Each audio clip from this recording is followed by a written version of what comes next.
I do some dumb things, and the people I love the most, they pay the price.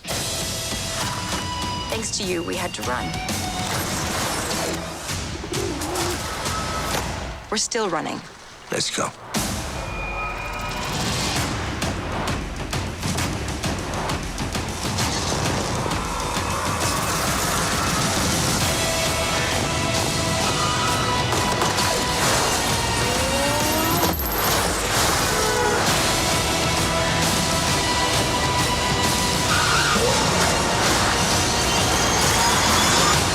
Maybe you just need someone watching your back. Like a partner.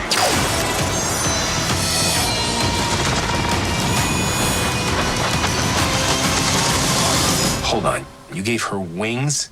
And blasters.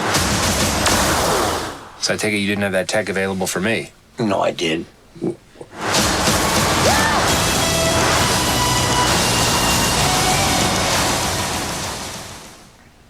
네, 오늘 이야기 나눠볼 영화 앤트맨과 와스프입니다.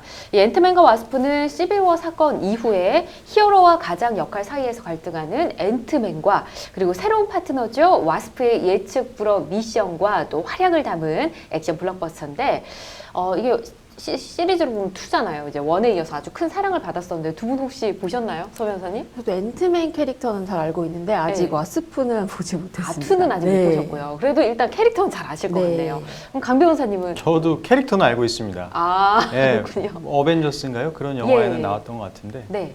이 앤트맨 시리즈는 아직 보지 못했어요. 저도 아직 사실 못 봤거든요. 그래서 질문 드릴 때 강 변호사님 얼굴 표정을 보고 저랑 똑같이 안 보셨구나 네. 라는 걸 알았습니다. 어쨌든 이 영화에서 앤트맨이 정말 많은 불법 행위를 좀 저지르거든요. 좀 짚어보도록 하겠습니다. 그중에 이건 좀 심각한 게 아닌가 싶은데 전자 발찌를 빼버립니다. 그렇죠, 강 변호사님? 네, 그렇다고 하네요. 네. 제가 영화를 보진 않았지만 네. 간단하게 좀 소개를 해드리자면 캡틴 아메리카죠. 네. 캡틴 아메리카 시빌워라는 영화에서 앤트맨이 주인공인 캡틴 아메리카를 이제 도왔다고 합니다. 네. 근데 그 도왔다는 이유로 가택 연금을 당했다고 해요. 네. 그게 어떤 뭐 범죄에 해당했나 보죠. 그래서 가택 연금 상태에서 앤트맨이 영화 속에 등장하는 핀 박사의 딸, 그러니까 와스프죠, 딸이. 와스프와 함께 핀 박사의 부인이 양자 세계에 갇혔다고 하는데요. 네. 예, SF 영화니까요. 예, 양자 세계에 갇혀 있는데 그 양자 세계에 갇혀 있는 핀 박사의 부인을 구출하고자 예. 가택연금에 있었는데 전자발찌를 이제 풀고 빼야 이제 나갈 수 있으니까. 나갈 수 있으니까 예. 이제 뛰쳐나갔다고 합니다. 예, 그게 영화의 아마 시작인 것 같습니다. 그렇군요. 네. 일단 전자발찌를 끊는 행위에 대해서는 뭐 잠시 후에 다시 알아보도록 하고 먼저 이제 많은 사람들이 알고 있으시겠지만 이 전자발찌를 착용했다는 의무부터 좀 짚어보고 싶어요, 서 변호사님. 네. 성범죄자는 다른 범죄자에 비해서 월등히 재범률이 높은 편입니다. 그렇죠. 또한 성범죄는 그 피해 측면에서 볼 때 일반 범죄에 비해 훨씬 더 피해자에게 씻을 수 없는 상처를 준다는 점에서 그 네. 폐해가 말할 수 없이 큰데요. 이런 성범죄자의 재범률을 좀 낮추고자 그 도입한 감시 수단이 전자발찌 제도입니다. 네, 아마 다들 알고 계실 겁니다. 근데 이 전자발찌의 모티브가 된 것도 사실은 바로 영화라고 하네요, 강 변호사님. 네, 맞습니다. 이것도 제가 처음 한 사실인데요. 네. 전자발찌가 처음 미국의 뉴멕시코주에 있는 잭 러브 판사가 네. 1984년에 이제 고안을 해서 적용됐다고 합니다. 네. 굉장히 역사가 오래됐는데요. 그러네요. 근데 이 러브 판사가 네. 이 전자발찌를 착안해낸 것이 바로 영화 스파이더맨이라고 합니다. 아, 그렇군요. 네네네. 영화 스파이더맨에서 위치 추적 장치를 보고 네. 이게 전자발찌로 또 이제 법 체계 안에서 사용되면 좋겠다 이런 생각을 하셨나 봐요. 네. 네, 그래서 영화 스파이더맨에서 착안해낸 것이 바로 전자발찌다. 어. 네, 이렇게 말씀드릴 수 있겠습니다. 그렇군요. 알겠습니다. 근데 재미난 일화가 있었습니다. 자, 그렇다면 우리나라에는 언제 도입이 됐고 어떤 시스템으로 사용이 되고 있는지 좀 짚어보도록 할게요.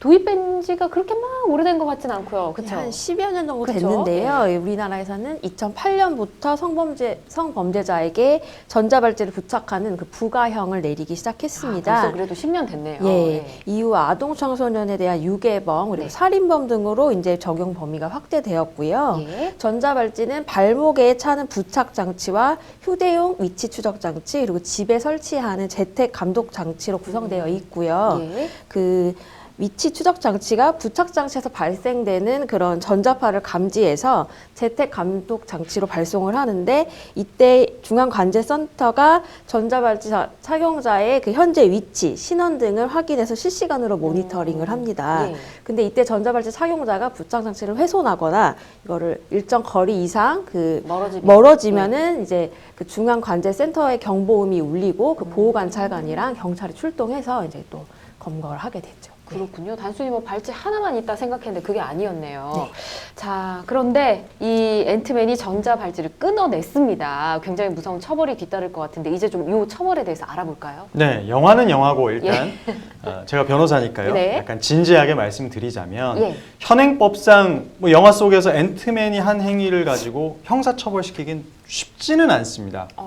전자발찌 부분만 보자면요. 예. 왜냐하면 이 전자발찌에 관한 법률이 바로 특정 범죄자에 대한 보호관찰 및 전자장치 부착 등에 관한 법률. 네. 좀 법령이 되게 긴데 이 법령에서 정하고 있습니다. 네. 전자발찌를 손상시키거나 끊은 경우에 네. 징역 7년 이하 2천 또는 벌금 2천만 원 이하의 벌금에 처하도록 돼 있는데요. 예. 문제는 이 전자발찌에 관한 이 형벌 규정이 적용되는 대상자가 네. 특정 범죄자입니다. 특정 아. 범죄자. 이게 중요하죠. 예. 그러니까 아무나 전자발찌를 또 채우는 것도 아니고요. 예. 전자발찌를 끊었다고 처벌되는 것이 아니고요. 굉장히 중범죄자. 법에 규정된 것은 이제 성폭력 범죄, 네. 그다음에 미성년자 유괴, 그리고 살인, 강도 이런 특정한 범죄자에 대해서 전자발찌를 부착하도록 되어 있기 때문에 예. 앤트맨의 경우에는 사실 이 경우에 해당되지가 않죠. 아, 그렇군요. 네, 영화는 영화다. 영화는 영화다. 하지만 뭐 법적으로 따져봤을 때는 그렇다. 하지만 예. 사실 조금 더 깊게 들어가면 전자발찌를 만약에 찾다 네. 이게 개인 물건은 아니잖아요. 그쵸? 예, 이게 국가에서 채운 물건이기 때문에 사실 현행 형법상에서도 공용물이나 이런 공적인 물건을 손상시키면 처벌은 됩니다. 근데 알겠습니다. 전자발찌 부착에 관한 이런 법률에 따라서 네. 처벌되는 건 아니지만 네, 네. 알겠습니다. 자, 앤트맨 이외에도 정말 다양한 범죄를 저질렀는데도 짚어볼게요. 물론 뭐 좋은 일을 하기 위해서 한 거지만 저희는 좀 객관적으로 현행 법상으로 좀 알아보기 위해서 알아보도록 할 텐데 영화에서 이 와스프를 돕는 것 자체가 또 문제가 될 수 있다고 하더라고요. 네, 와스프와 그의 아버지인 행크 핀 박사는 네. 이제 지명수배가 된 상태인데요. 우리나라 형법상으로는 제151조의 범인 은닉죄를 네. 규정하고 있는데요. 네. 벌금 이상의 형에 해당하는 죄를 범한 범인을 은닉 또는 도피하면은 예. 3년 이하의 징역 또는 500만 원 이하의 벌금에 처하도록 규정을 하고 있습니다. 다만 흥미로운 부분은 우리나라 형법상 친족 또는 동거의 가족이 그 범인을 위하여 전항의 그 행위를 한 때에는 네. 책임이 조각돼가지고 처벌이 되지가 않습니다. 혈연 관계로 인해서 그 범인을 신고할 것이라는 기대 가능성이 없기 때문입니다. 그렇군요. 법적으로 또 냉정하게 따져봤습니다. 영화에서는 그냥 무심코 봤었는데. 자, 그리고 아까 예고에서 여러분 보셨는지 모르겠어요. 이 자동차에 막 올라탄 앤트맨 씬이 있었는데 영화에서 보기에는 그런 장면을 하도 많이 보니까 저희가 익숙하게 넘어가지만 사실은 뭐 차에 올라타고 유리창을 뭐 깨고 이렇게 하는 행위 당연히 불법 아니겠습니까? 네, 그쵸? 맞습니다. 예. 그러니까 영화를 보다 보면은 주인공들이 사실 범죄를 많이 저지르는 것 같아요. 맞아요. 네, 히어로들인데 네. 절도는 좀 예사롭게 저지르는 것 맞아요. 같습니다. 앤트맨 영화에서도 주인공이 뭐 주인 허락도 없이 트럭을 절취하고 네. 막 추격을 하고 물론 뭐 더 큰 공익을 위해서 했는지는 뭐 모르겠지만 필요하면 상점에 있는 거 그냥 쓱 가져가고 네, 근데 이러잖아요. 어쨌든 현행법상 분명히 절도에 해당되겠죠. 맞아요. 절도는 6년 이하의 징역 또는 1,000만 원 이하의 벌금형에 처하도록 되어 있는데 네. 이 부분에 있어서는 분명히 절도죄가 성립하는 건 분명합니다. 알겠습니다. 또 냉정하게 따져보니까 마음이 아프려 그러네요. 아유, 네. 히어로물인데. 네. 네.